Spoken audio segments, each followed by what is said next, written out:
Are you curious about bodies, pleasure, and possibilities? And what about curious about what others are up to on the planet when it comes to pleasure, sex, and play? Have you considered what pleasure can do for your life, your body, and your bank account? Do you know something magical, delightful, and out of this world orgasmic is not only possible for you, but totally available to you? If you're ready to be the magical, sexual, sexy beast you know you can be, and you just need the tools to get there, you're in the right place.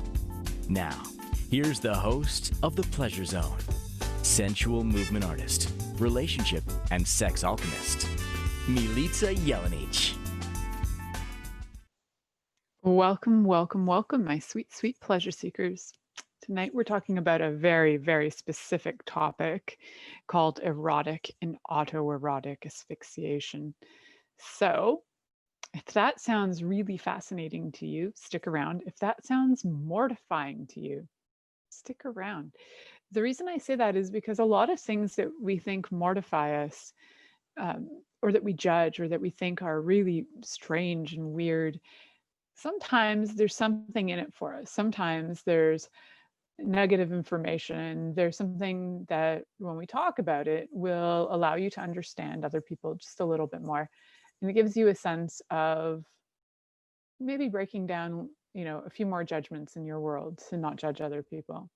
I actually picked this topic, erotic and autoerotic asphyxiation, not that it's something that's high on my to-do list in my life. It's actually pretty low on my to-do list.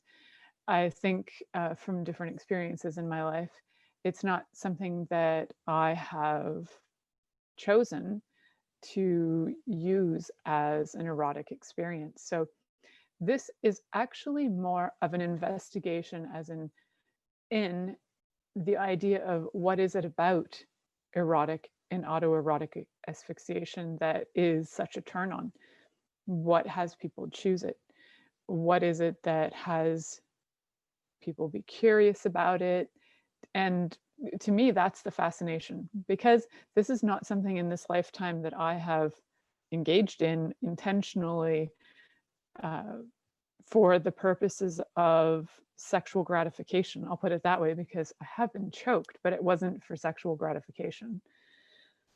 That it's curious. What is it? So I'm curious, for those of you who are out there who are listening, if you are into some of the more dangerous end of play, and if you're into asphyxiation of any kind, whether it's erotic or autoerotic asphyxiation, I'd love to hear your thoughts on that. You can join me in the chat room of inspiredchoicesnetwork.com and let me know, what do you think? You can also call in. We have lots of call-in numbers. If you come over to the inspiredchoicesnetwork.com, you can interact with me and we can talk about that. I'm really curious to know what your experience is. Now, if you're listening to this in podcast form, by all means, write to me at milicajelenic.com. You can find my email on there. You can message me through my website. So I'm just curious. So first of all, what is this? What is erotic and autoerotic asphyxiation? Let's start with asphyxiation. Asphyxiation is where you are having your breath limited, and as a result, it stops the oxygen going to your brain. So when that occurs, there's, you start to begin to have a loss of consciousness when there's no oxygen going to your brain. So erotic would be having somebody do something that would suffocate you. And autoerotic is where you do something to yourself that would suffocate you. And where did this idea come from? I actually was having a conversation with somebody and they brought this up. And it made me go, that's not a topic that I've really dived into. And I also noticed when this was mentioned, the reaction in my body that I first went to, I kind of had a little beyond moment where I felt fear for the person. And I also felt a bit of like sadness, but also this occurrence wasn't something that they were 100% into. So that could be another issue. I am, if you know me, if you've listened to this show, you know I am all about consensual anything.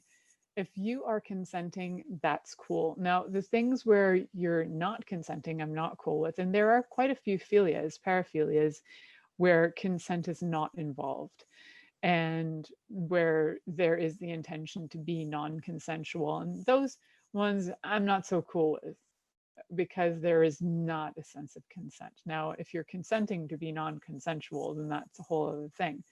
For example, voyeurism, if you're consenting to have somebody watch you, but you don't know when or where, but you've just had an agreement that they can like watch you undress or masturbate or have sex, then hey, that's totally different. That is something that is, I would say, consensual non-consent.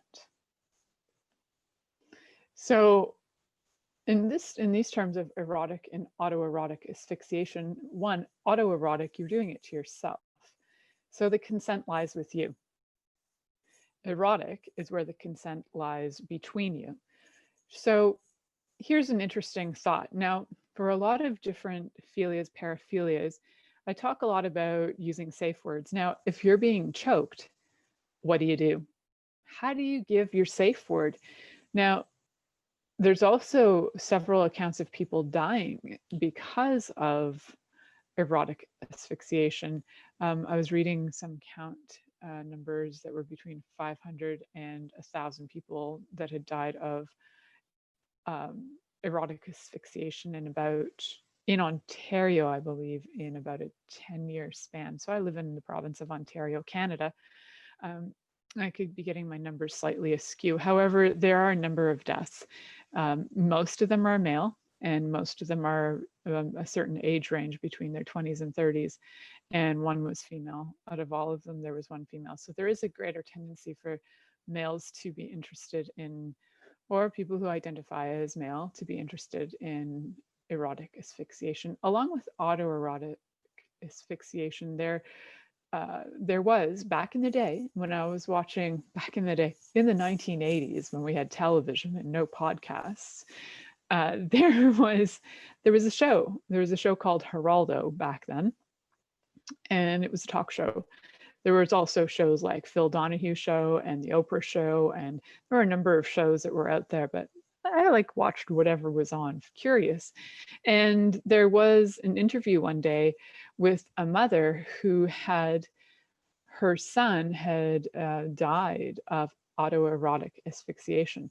And the story as it went was that she actually had found her son who hung himself in his closet while masturbating and died. And my first instinct as like, I think I was 12 years old, listening to that was how mortified he must have been to have his mother find him in the closet naked. And then it took me a little while to realize, oh, he was dead. So maybe he didn't have the shame. It's hard to say. Do we still have shame when we die? I don't know. I haven't died yet. Well, I'm sure I have. I'm sure I've had many lives, but I don't have proof of it. So there you go. So that, I think what struck me the most was the mother finding the child. And what struck me the most was that moment of having to see your child be dead under certain unusual circumstances, for sure, which appear suicidal, but really there was more of an attempt of it to be erotic. So it's a tough one because, there's that point right before climax in the climax of losing consciousness, where as the person loses consciousness, if they are hanging themselves with autoerotic asphyxiation, then they may actually lose control and in effect lose their lives at the same time. So my heart goes out to those of you who have had family who have died this way, or, suicide of any kind. However, this is a particular unusual kind of non-intentionally likely suicide. So although it is, I believe they still consider it suicide. There's quite a jumble of information out there on this. And there is quite a jumble of information too around erotic asphyxiation, where people have been charged for doing things like suffocating their lovers and then their lover dies. And it's a fine line when there's been permission, and there's a fine line when it goes to the other side to death. So this is something to be incredibly, of all the topics I've probably ever talked about, this one should come with a label warning. Really know what you're doing, and even then, and have many conversations about this prior to doing it. And not only have a safe word, but let's face it, that safe word is probably not going to come out of your mouth if you are being suffocated. So you need to have a safe something.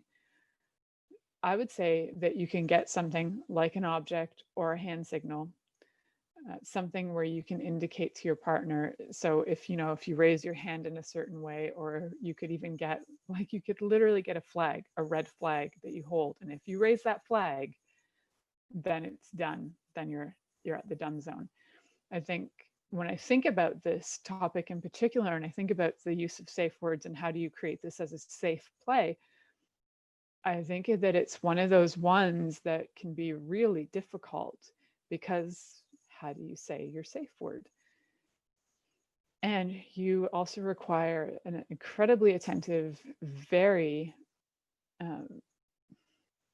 present, very patient, very aware partner, because if they're none of those, your chances of survival of this, I would say, are not very likely. You need somebody who's present enough to watch your signals, to know if you are going too far on that.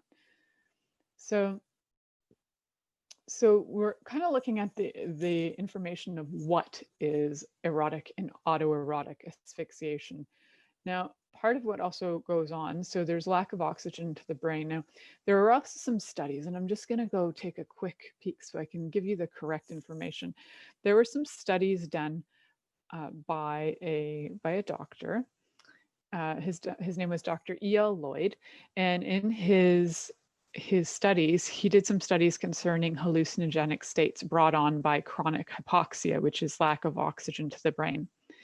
And part of that is that in his studies, the findings suggested to him that people do not arrive purely from a lack of oxygen, these hallucinogenic states. So some people may be having hallucinogenic states while they're having erotic asphyxiation or autoerotic asphyxiation. That might be occurring if this is something they've done many times. So that, let's go back to that. They're not necessarily having these solely because of that, but they might not be having these hallucinogenic states because of solely lack of oxygen, but also what occurs in the brain. What they noticed was that there were abnormalities in the cerebral neurochemistry involving one or more of the interconnected neurotransmitters, dopamine, serotonin, and beta endorphins, that all were showing up as reported associated with the hallucination. So if you have increased dopamine, increased serotonin going on in your body, you're going to have some pretty good happy feelings. Dopamine is that happy feel good feeling. Also one of those feelings that you get during orgasm. So your brain, if your brain's experiencing an increase in dopamine, it's going to feel good. It may actually be already getting to that point of an orgasmic state. Because as we know from many of these shows that I've done, is that orgasms occur where? In the brain. I know, what? Yeah, all orgasms occur in the brain. And the bonus is they also occur in the rest of your body. So your brain is a major factor. Now, if you have lack of oxygen going to your brain, what is that going to do? The lack of oxygen going to your brain is going to start to create a lack of consciousness, a lack of, you're not really going to know what's going on. So hallucinogenic states may occur. Now, a lot of people have tried over the years, and they've done all kinds of things, drugs, different sort of shamanic rituals. There's been all kinds of things in the world to create altered states of consciousness. This may actually be just one of those, another way of having an altered state of consciousness. So It's a curious thought, isn't it? So my thoughts on that are that if you're having an altered state of consciousness and that's what you're really getting off on, is there another way to do it that's not going to kill you? Or is that level of almost coming to death what actually turns you on? Kind of like skydiving. If you're skydiving, you have all these fabulous different body chemicals and hormones running through your body because it's like, wow, I'm dying. And there is something that can be incredibly pleasurable about that and then surviving it. So is it the coming to the brink of near death? Is it the knocking out of lack of oxygen in your cerebral cortex? Is it the hallucinations that may be occurring? Is it a physiological response to all of these chemicals that are going on in the body? There are so many things that are going on with this that I'm sure it becomes a curiosity. So I want to remind you, if this is some kind of play that you are doing with your lover, make sure that you have a few things in place. Conversation about this. Number one, consent. Number two, find your happy way of showing that there is like your red zone. So we've talked about safe words on here, and there's like green, yellow, red are the most common. They go with the lights for driving. So if you don't have a green, yellow, red that you can say because you are choking and you can't say anything because you're suffocating, make yourself some flags, get some material, do something where you can show your partner this is the red zone. Or become creative and do something on your own. Maybe you pinch your lover's nipple to the left, and that's an indication that that's too much, too far to go. Be creative, but make sure that the word is agreed upon. You can even test the word in advance to make sure your partner knows and remembers and is paying attention. It's not something you want to fly by the seat of your pants and assume they know exactly what the safe words are. Test them out. Know that they're working for the both of you, and then start with some really mild other things first with using that safe signature, we'll call it, instead of a word, because it could be, the nipple pinch to the left, or it could be that red cloth or whatever it happens to be. It's your signature move that's going to say you've gone too far. So know that you've got that in place. Practice it with a few other things that are really super safe first, and then go a little bit further. So we're going to talk more about erotic and autoerotic asphyxiation when we come back from this commercial break. You're listening to The Pleasure Zone here on Inspired Choices, and we'll be right back after this commercial. Are you secretly a voyeur, wondering what's going on in other people's sex lives? What if now is the time for a totally different sexual evolution? Are you interested in people who are pioneers of different sexual and pleasurable practices? Lean in now with Milica Jelenic, where she will entice you and your body to know your own pleasure zone. On the Pleasure Zone radio show with sensual movement artist Milica Jelenic, you'll receive tools, inspiration, and a foundation to allow yourself to receive more in your sex life, and quite possibly other areas of your life as well. Listen for the Pleasure Zone with Milica every Monday at 8 p.m. Eastern Time, 7 p.m. Central Time, 6 p.m. Mountain Time, and 5 p.m. Pacific Time on InspiredChoicesNetwork.com.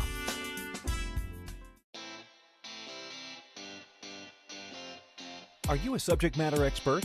Are you here to share your expertise with an audience waiting to hear from you in only the way you can deliver? Are you ready to have your voice amplified across the airwaves? Inspired Choices Network has a global radio platform streaming to millions of people across the world. Professionally produced and supported by an accomplished team every step of the way, you can broadcast from anywhere in the world, knowing your voice matters, and we ensure it is delivered with ease and efficiency. Eager to hear your message, the world awaits. Contact us today to become an Inspired Choices Network radio host. Email becomeahost@inspiredchoicesnetwork.com. This is The Pleasure Zone with sensual movement artist Milica Jelenic. To participate in the program today, join our live studio audience in our chat room at InspiredChoicesNetwork.com. You can also make the choice to ask or comment by email, info@MilicaJelenic.com. Now, back to the program. Welcome back, my sweet, sweet pleasure seekers. Were you all choked up over that break? Well, you might have been, because we're talking about erotic and autoerotic asphyxiation, and you might just feel choked up after that. Prior to the break, we were talking about some of the what. What is erotic and autoerotic asphyxiation? The question behind a little bit of the why do people do it is only from my third party perspective, from somebody who's not ever done it, but I can kind of step into the shoes of what would be pleasurable about this. So it's a fun exploration for me to step into other people's shoes or look from behind their eyes and ask, like, what is it that you find pleasurable about A, B, or C? And for this one, as I kind of step into the energy of people who enjoy erotic and autoerotic asphyxiation, I get that there's quite a high that comes from the lack of oxygen to the brain. There's quite a high also for having such a deep surrender to put your life in somebody else's hands. I know all of that was pretty well put together word-wise. And if you have the trust, if you have the knowing, if you have the awareness that you're with a partner who is going to pay attention to your, what was I calling it? It was like, instead of safe words, it was like a safe signature. So if you can use your safe signature with your lover, and you know that they're going to honor that, then you're probably going to have one of those better experiences and not one that leads to death.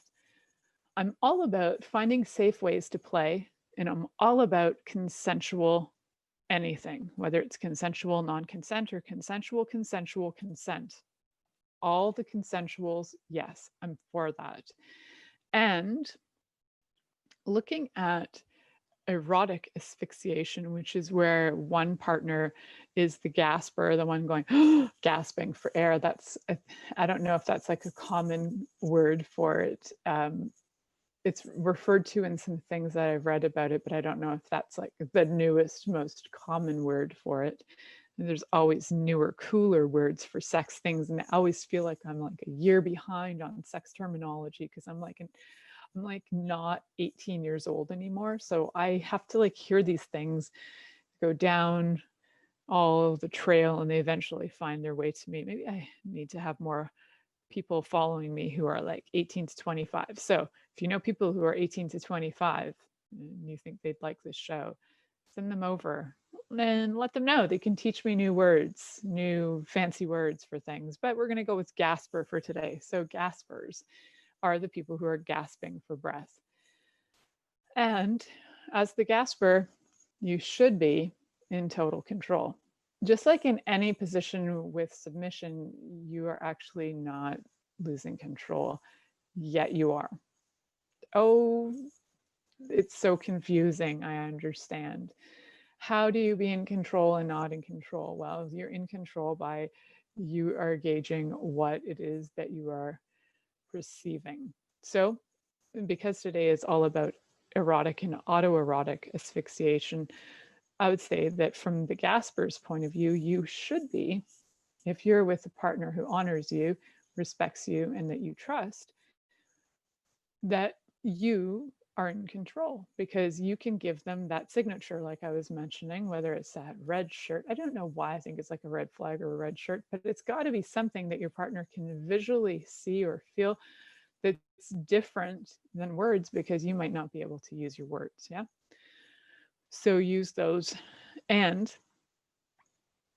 what my thoughts are in like stepping into the shoes of whoever's receiving this is that there's a deep level of surrender and a deep level of trust that maybe you can get from other forms of BDSM type play, and possibly one of the most challenging tasks, I would think, at the same time, because of the level of presence required from the person choking, and then the level of presence required from the gasper to know when their limit is being hit. So a lot of attention and presence on both parts. Now, we've talked a little bit about the what is it, the possible whys, but I would love to hear your feedback. If you are into erotic or autoerotic asphyxiation, I would love to hear your feedback on what does it do for you. And I'm going with that it's a major, major turn on in a way that has to do with massive amount of surrender and going to that edge of life. People have done so many things to go to that edge of life. So edge of death and life. So looking at the like what and how do you actually perform these things in a safe way? And what do you do to perform them? So there's a number of things.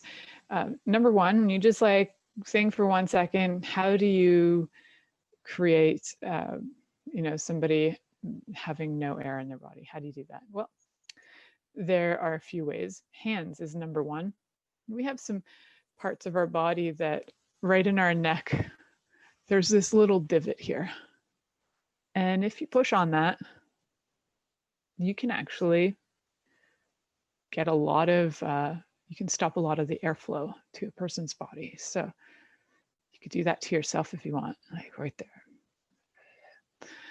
And you can use double-handed choking if you want. One-handed, depends on the size of your hands, but your hands will be number one.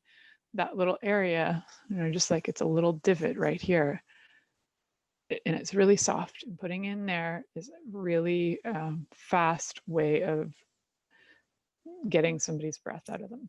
Now, I'm telling you that from a martial arts perspective, from what I learned in a martial arts class. Now, that's just one way to choke somebody. You can choke them from behind with your arm. Now, these are all getting, there's an evidence about this as well. And the hands. And then we're going to look at some more of the more obvious tools as well. Things that we know people have used in the past to strangulate themselves. And ropes are one of them. Belts. Different ties of sorts. I'm actually wearing a scarf-like tie tonight, which could be used, and it's relatively soft and doesn't have so much of a smaller concentrated area like a rope does. So choking with that can be a little bit lighter. Just looking at the tools and how they, like the anatomy of the tools you're using, you can kind of gauge what would be something that you want to start with. And from my perspective, as somebody who's not experienced this, if I was going to experience it, I would want to have the experience. I would want to start small and grow it. So I want to start with something like a silk tie or a scarf, and then go to hands, and then or go to rope, and then go to something like chains, or go to something like bags or pillowcases for that. And then maybe the extreme would be different gases. So some people are been given gas to do that as well.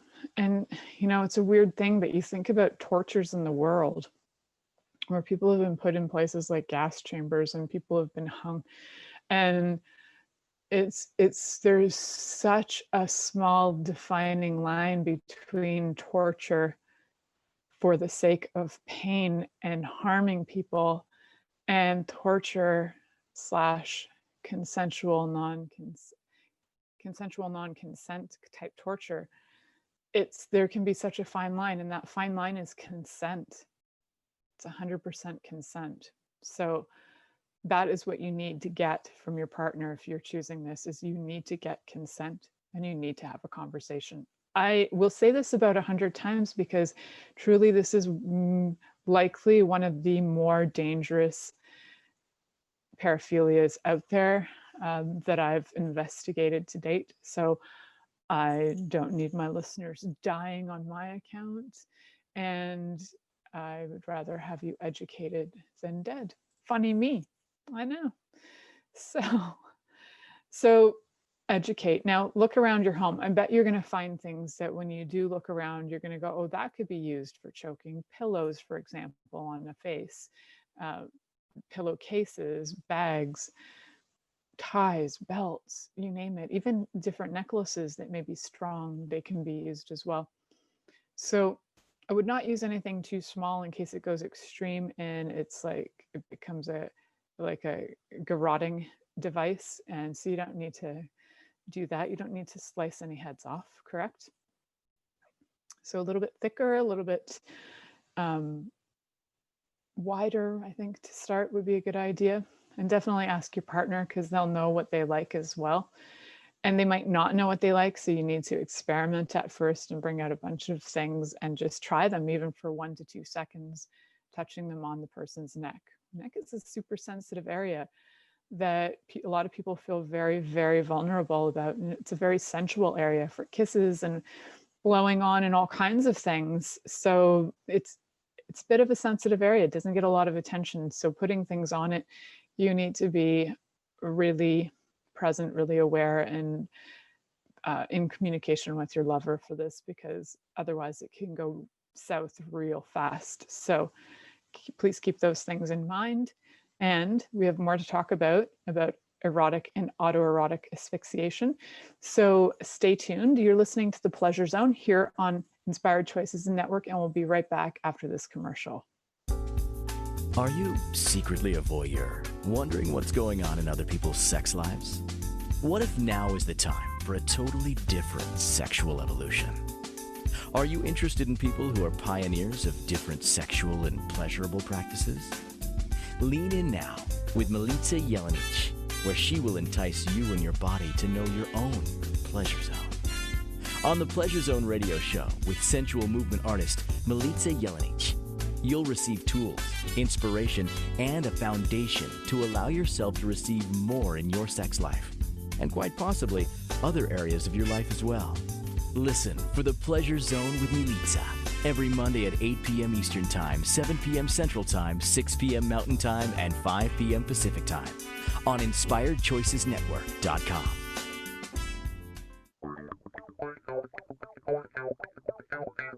Interested in masturbating for money, copulating for consciousness, and pleasuring on purpose? 21 Days of Sexual Magicism with sensual movement artist Milica Jelenic is an exploration of tools, processes, and actions that you can use to create more for your life, your body, your money inflows, and so much more. Graduated learning for all levels of interest. Learn at your own pace via video classes or join the yearly live class. Take a peek at www.milicajelenic.com. This is The Pleasure Zone with sensual movement artist Milica Jelenic. To participate in the program today, join our live studio audience in our chat room at InspiredChoicesNetwork.com. You can also make the choice to ask or comment by email, info@milicajelenic.com. Now, back to the program. Welcome back, my sweet, sweet pleasure seekers. So some of you may be completely new to this concept of asphyxiation in general. Maybe that word's not familiar to you. It's all about suffocation. And some of you, the whole concept of having erotic asphyxiation is completely new to you. If you didn't watch Geraldo like I did back in the 80s and 90s, then this stuff would be very foreign to you. But Geraldo and Phil Donahue and Oprah, they educated me on a lot of things. And this was one of them. So I did take a fascination kind of in the back of my mind to this whole topic. And partly because it does take you to such a level where you can die, which is absolutely fascinating. And I thought, well, if this is occurring, like, when did it start? Usually when I look up things, I look up like history of blowjobs. When did they start? How do we have, when is the first evidence of this occurring? What made us think that we should stick our mouths on each other's genitals? Who knew? So, and there's interesting fact-finding histories you can find on these things. Now, there's opinions on everything, and is anything truly anything you can prove? No, because all proofs are opinions essentially. Anyway, there you go. But some evidence that was written about, and just to find a sort of an interesting tidbit in history, is that during the time of hangings in the 17th century, there was kind of a trend that was being noticed, that men who were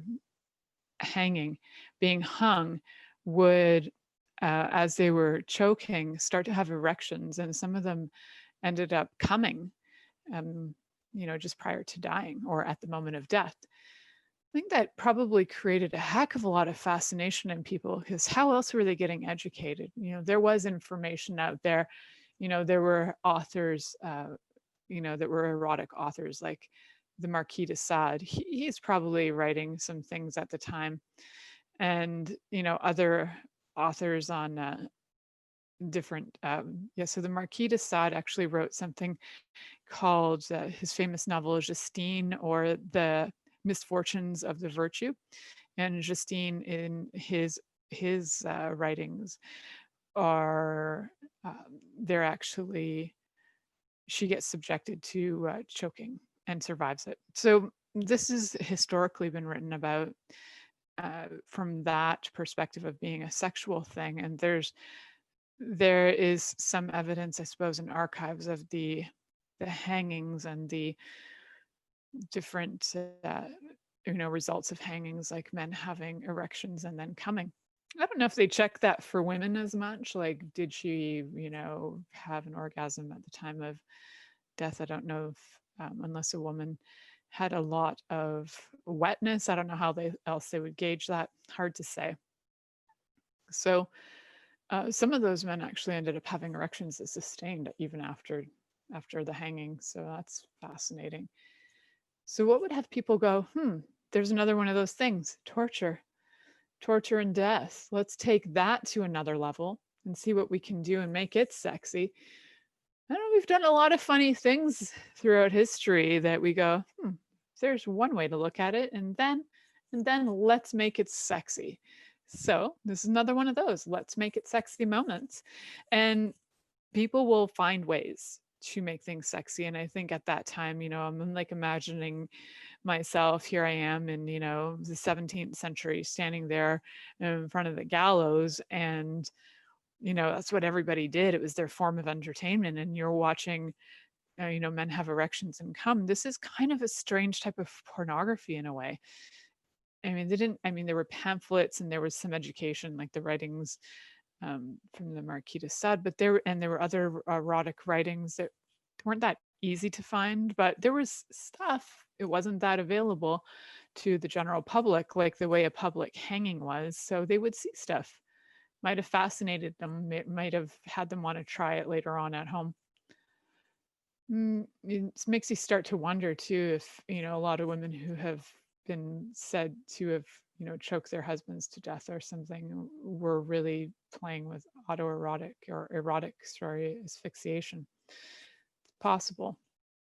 So from those interesting and strange possible beginnings, now that's one possible beginning, but I also think choking has been going on forever. You think about a child having, milk, and as an infant, they could be choking on their milk. So there might be a reaction to that as well. And for some reason, we as human beings get curious about these things and want to take them to some other level.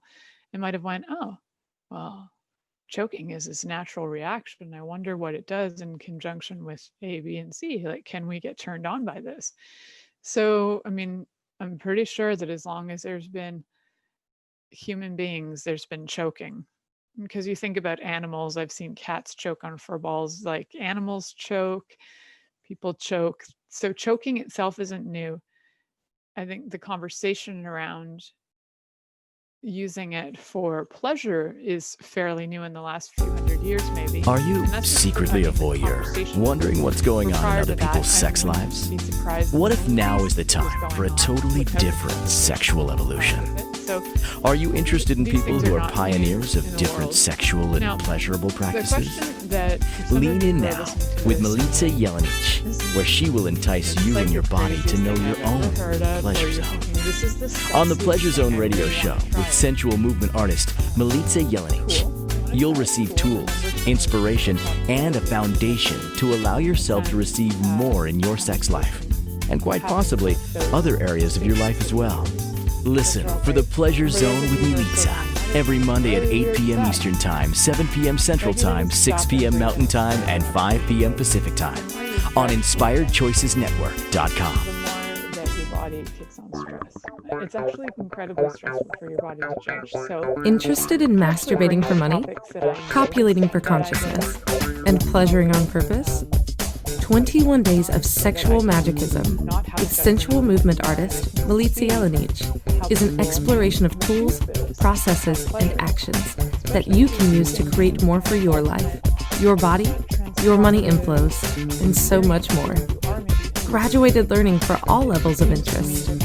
Learn at your own pace via video classes or join the yearly live class. Take a peek at www.milicajeleenic.com. Consent, this is abuse.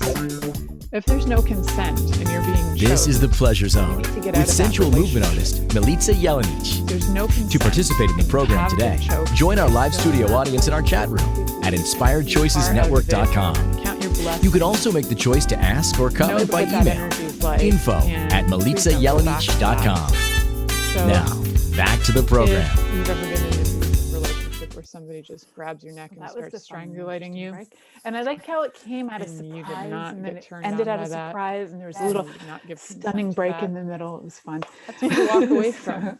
I So like walk away when from things that. are not always as Like, they I don't know appear how to to be, walk away. which I is don't know how to actually get what out. this show is pretty So much you give about. me a It's not little always what we think it message appears to be, right? through my I always had the my, curiosity of one like, of what my if the social world media didn't, everybody on the platforms let me world was know what blind it's and about. had no Hey, I idea could about use color? Like that some always was that assistance, or question in my can you universe facilitate of me on getting how out would of this we actually relationship? react to people? Or hey, And I've had some people you can say, you write to know me on the what, we're website such and do the same judgmental thing apps at that we would judge them based on the tone of their voice, or the www.milica style of their clothes, or whatever. And I'm like, yeah, you're actually right. Write 'Cause to we are me that and judgmental. we'll work it through, So- because if this is So, non-consensual, there are ways that we in can your change life, that though, for sure. that's And, not okay. some of the easiest ways is Consent? having conversations Okay. and listening, I Non-consent? think is Not is okay. one of the It's easiest as ways. simple as I get. And checking yourself. And that's where, Yeah, as you wherein guys just lies witnessed pleasure. me Checking myself, pleasure but lies check in the yourself. consent. Like, where are you being a judgmental The app? And consensual just check it out non-consent. and go like, wow, There's I pleasure just in that. assumed. Wherever you were like, But I there's just rarely assumed pleasure you're being a in judgmental app, non-consent. just so you know.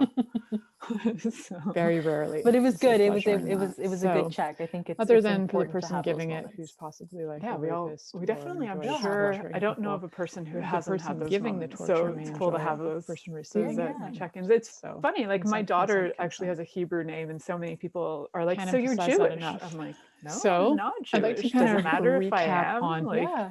from the very and I'm like, beginning oh, of because your daughter's what do you name do and the if this body is a work you do. relationship Yeah, the that body you work's feel called you're mitzvah. going to It's a start to Jewish word. have with your partner? My If you're daughter's feeling name like, is Ziva, oh, which is a Jewish you word know for what? I'd like to splendor. take I my like these words. relationship to a whole Yeah. other They have direction. cool meaning for me. They have I'd like cool to meaning try and something just that. different. Yeah. yeah. So So if you are thinking it's different funny and because you've I've been in a been very on vanilla that relationship, strange this receiving might end not of be the that. first thing And you it's try. it's funny to So receive it when keep in people mind are this like is offended when pretty I'm not Jewish. intense. They're like, This "But is you're not pretty Jewish. How elevated. come you're This is using these something words?" that I'm like, "Oh, I'm some sorry. You just experience, used the word or a ice lot cream. of Should I be experience is offended really helpful. that Yeah. you use my whitey English I would like definitely ancestors' word for test ice out cream? Yes. some Like, things, I'm not sure. you Should I know, be with offended? like 1 second So- intervals I think with your people have a lover. hard time with Practice placement. Like I see it a lot in first, conversations get with those my queer friends of like, um, oh, if you're fluid or you're those someone who's safety signatures bisexual, going like so people that they love can to read label because it your helps them situate you. language, so they know what's But it's happening. like your so you know what's discomfort of knowing happening, where so to everybody place me feels is not my safe. problem. So Get that all I lined up. know. That's funny. yeah.